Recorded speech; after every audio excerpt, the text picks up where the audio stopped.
Porque lemos cada vez menos. Às vezes a gente ouve aquela frase: as pessoas não leem mais. Mas será que isso é verdade?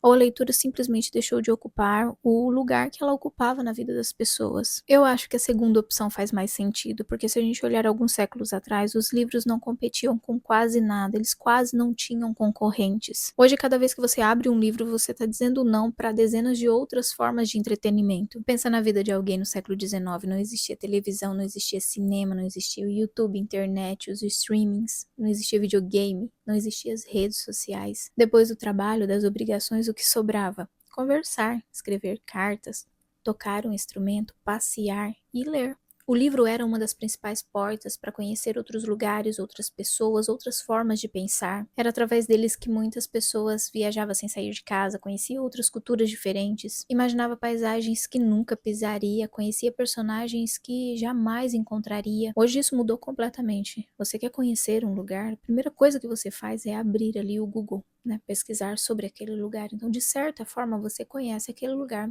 sem pisar.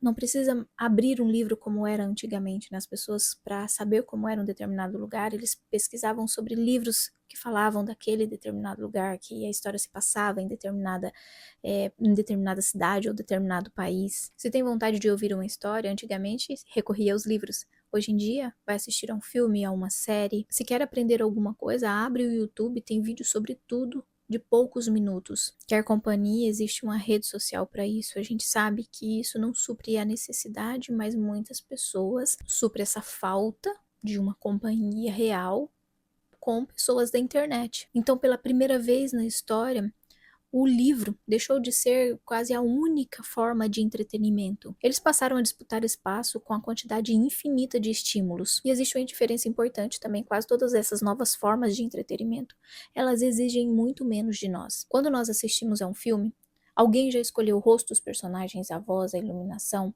a trilha sonora, o ritmo, tudo já está pronto. E no livro não. O escritor, ele oferece as palavras, mas o resto tem que nascer dentro da nossa imaginação. É um trabalho conjunto. Talvez por isso a leitura parece cansativa para tanta gente, não porque ela seja pior, mas porque ela exige a nossa participação. E nós estamos nos acostumando cada vez mais a consumir um conteúdo já pronto. Outra coisa que me chama a atenção também é que nós nunca tivemos tanto acesso à cultura, mas ao mesmo tempo nunca foi tão difícil dar atenção a uma única coisa. No passado, o problema era a falta de acesso aos livros. Hoje o problema é o excesso de opções. Nós acordamos e já tem assim uma enxurrada de coisas, mensagens, notícias, e-mails, notificação do YouTube, de podcast, de redes sociais. É como se a gente estivesse vivendo numa feira. Centenas de pessoas estão disputando a nossa atenção ali ao mesmo tempo. E nesse cenário, um romance de 400 páginas parece até um ato de resistência. Mas existe uma ironia nisso tudo. Nós continuamos consumindo histórias, talvez até mais do que qualquer outra geração. As pessoas assistem séries enormes, maratonam filmes. Não é o meu caso, eu não gosto muito de assistir a filmes, mas tem um exemplo que eu me encaixo bastante, que é ouvir grandes histórias em podcasts, histórias longas mesmo, né? Podcasts de mais de 2 horas, eu coloco ali e ouço durante o dia fazendo as minhas tarefas. Até os jogos de videogame, que seria apenas para uma disputa, eles têm roteiros complexos, né? Eles contam uma história também. Ou seja, o ser humano, ele continua apaixonado por histórias. O que mudou foi o formato. Então não é que as pessoas não gostam mais de ler. Elas optaram por um meio mais fácil. Por que escolher o livro, né? Que é justamente um formato que exige concentração, mais tempo, silêncio, quando existem tantos outros que oferecem prazer imediato. Essa é uma pergunta honesta, é uma pergunta válida que coloca a gente para pensar. O ser humano gosta de facilidades, né? E ler nunca foi o caminho mais fácil, só que havia uma época que esse era um dos poucos caminhos disponíveis. Hoje ele é apenas um entre muitos, mas existe uma coisa que os livros fazem que nenhuma outra mídia é capaz de fazer. Os livros nos obrigam a desacelerar. Quando nós lemos, não existe um algoritmo decidindo o que vem depois, não existe uma música tentando provocar uma emoção, não existe um corte rápido para impedir que você se distraia, o ritmo quem dita é você. Então, na leitura existe apenas você, o texto e o tempo. Talvez por isso tem tanta gente que tem dificuldade em voltar a ler. Porque o livro, ele nos devolve uma experiência que o mundo moderno está tentando tirar da gente o tempo inteiro, que é a atenção. No final das contas, eu não acho que a gente está vivendo uma crise dos livros, eu acho que a gente está vivendo uma crise de atenção mesmo. E enquanto nós não aprendermos a proteger a nossa atenção, qualquer atividade que exija mais profundidade, ler, estudar, rezar e até conversar de verdade vai parecer muito difícil. Talvez o valor da leitura hoje seja exatamente esse, não porque ela é superior a qualquer outra forma de cultura, mas porque ela continua sendo um dos poucos lugares onde nós podemos pensar no nosso próprio ritmo. E talvez num mundo onde tudo tenta acelerar a nossa mente, isso seja mais necessário do que nunca. Outro ponto importante aqui que também é meio polêmico é o tipo de livro que se lê. Sempre existiram livros considerados superficiais, sensacionalistas, eróticos, escritos apenas para entreter. O que mudou foi a lógica do mercado e do consumo. Existe uma outra mudança também que me faz pensar. Não é apenas que nós lemos menos, também mudou aquilo que buscamos quando nós decidimos ler. Durante muito tempo o livro ocupou vários lugares ao mesmo tempo. Entretenimento, claro, mas era uma das principais formas que as pessoas tinham de conhecer o mundo, como eu já falei, de entrar em contato com as ideias, de acompanhar os debates, de conhecer outras culturas, até porque havia poucas alternativas também. E hoje esse papel foi distribuído. Se eu quero aprender alguma coisa, eu assisto a um vídeo. Se quero uma informação rápida, faço uma pesquisa. Se quer companhia, entra numa rede social. O livro perdeu quase todas essas funções.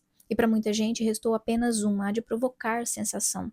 Eu não tô falando que isso é bom ou ruim. Cada vez mais nós escolhemos um livro como se estivéssemos escolhendo um filme ou uma série na TV. A pergunta que a maioria das pessoas faz: esse livro vai me prender? Eu vou conseguir sentir alguma coisa lendo este livro? Em quanto tempo eu vou terminar? Será que eu consigo ler ele em 2 dias, uma semana? A experiência de leitura passou muitas vezes a ser medida pela intensidade de emoção que ela produz. E isso influencia diretamente no tipo de livro que faz sucesso. Você já percebeu? Hoje uma parcela enorme do mercado gira em torno de histórias construídas para manter o leitor em constante estado de expectativa. Um capítulo termina com um choque e o próximo capítulo já começa com outro choque. Existe sempre uma grande revelação, um plot twist, uma tensão, um apelo forte, romântico ou sexual, uma descarga emocional muito grande.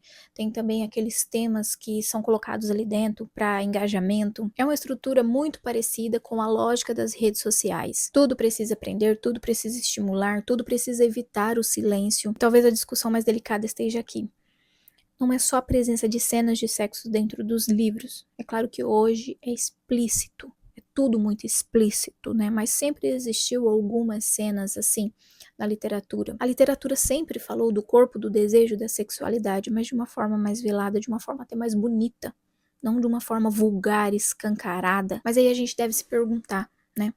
Qual é a função dessas cenas? Por exemplo, em Madame Bovary, o que estava querendo denunciar ali? E as cenas que nós vemos nos livros de hoje, não é uma literatura que eu leio, mas eu sei que existe. Qual é a função dessas cenas nos livros de hoje? É justamente para isso, para prender a atenção de quem lê. E o pior, que é um público cada vez mais jovem, que lê esse tipo de coisa. Então eu acho que quem está lendo esse tipo de livro deve pensar qual é a função dessas cenas. Elas revelam alguma coisa sobre o ser humano? Ou elas existem principalmente para manter o leitor preso em cada página do livro? Essa diferença, essa mudança é muito importante. Vale a pena a reflexão, né? Vale a pena se fazer essas perguntas. É como se o livro deixasse de confiar na força das ideias e passasse a depender de estímulos cada vez mais intensos. Nós vivemos numa cultura que está acostumada à dopamina imediata, vídeos curtos, notificações, rolagens infinitas, recompensas constantes. Seria estranho pensar que a literatura passaria imune a todas essas mudanças. Infelizmente, o mercado responde ao consumidor, no nosso caso aqui ao leitor, né? O mercado de livros responde ao leitor. Se o leitor busca isso, o mercado vai produzir cada vez mais isso. Se o leitor quer intensidade o tempo todo, os livros vão oferecer mais intensidade o tempo todo. Bom, na minha opinião, eu acho que a gente tem que ficar atento, né, com esses tipos de livros que, ao invés de ajudar, eles deturpam mais ainda os nossos pensamentos. E nem toda leitura tem que ser para transformar a nossa vida, tem que ser uma leitura profunda. A gente pode muito bem ler livros mais leves, mas sempre cuidando do assunto que aquele livro aborda. Como eu falei, nem toda leitura deve ser profundamente transformadora. O problema tá quando a gente cultiva somente esse tipo de leitura, só essas experiências de leitura. Porque quem lê só esse tipo de livro, aos poucos pode se acostumar com a ideia de que os bons livros são só aqueles que deixam as pessoas super estimuladas, muito ansiosos. Eu acho que daí também é um dos motivos que contribui para essa geração ansiosa, né?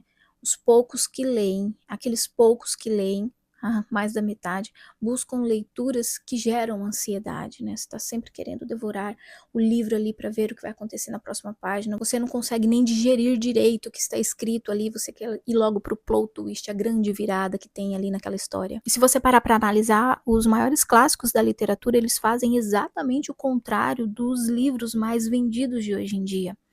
Eles não é estímulo o tempo todo, eles servem para nos desacelerar. Eles nos obrigam a ficar ali em capítulos imensos, analisando às vezes um jantar, uma conversa, um silêncio de um personagem, um conflito interior ali que muitas vezes revela muito sobre a gente também.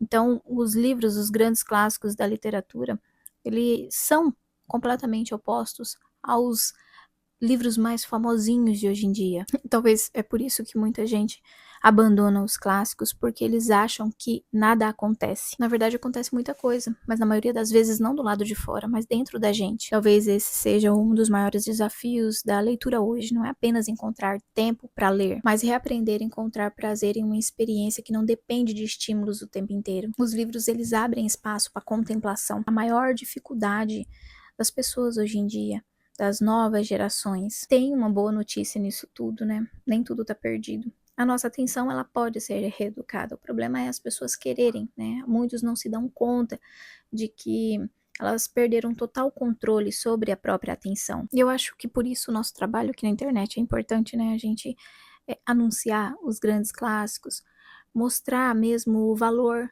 dos grandes clássicos, da boa literatura, fazer as pessoas entender o valor que elas têm, não só pelo que está escrito, mas pelo que elas provocam na gente também. E essa mudança não acontece de um dia para o outro, ninguém sai ali de um hábito consolidado de rolar feeds infinitos, vídeos curtíssimos para ler Os Miseráveis, por exemplo.